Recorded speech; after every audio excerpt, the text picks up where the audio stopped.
வணக்கம். அரசு ஊழியர்கள் ஈட்டிய விடுப்பை சரண் செய்து பணமாக பெறும் முறை மீண்டும் நடைமுறைக்கு வந்துள்ளது. தமிழக சட்டப்பேரவையில் 2025-26 ஆண்டுக்கான நிதிநிலை அறிக்கையை நிதியமைச்சர் தங்கம் தென்னரசு நேற்று தாக்கல் செய்தார். அப்போது அரசு ஊழியர்கள் பெரிதும் எதிர்பார்க்கப்பட்ட ஈட்டிய விடுப்பை சரண் செய்து பணம் பெறும் சலுகை குறித்த அறிவிப்பை நிதியமைச்சர் தங்கம் தென்னரசு வெளியிட்டார்.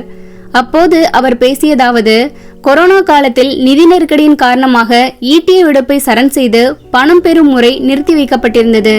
இந்த திட்டத்தை மீண்டும் செயல்படுத்த அரசுக்கு கோரிக்கை வைக்கப்பட்டு வந்தது.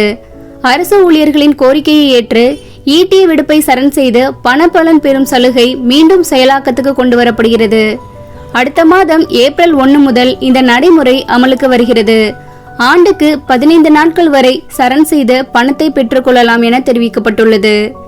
இருப்பினும் அடுத்த ஆண்டு நடைபெறவுள்ள சட்டப்பேரவை தேர்தலின் காரணமாக பழைய ஓய்வூதிய திட்டத்தை அமல்படுத்துவது குறித்த அறிவிப்பை அரசு வெளியிடும் என்று எதிர்பார்க்கப்பட்ட ஊழியர்கள் ஏமாற்றமடைந்துள்ளனர்.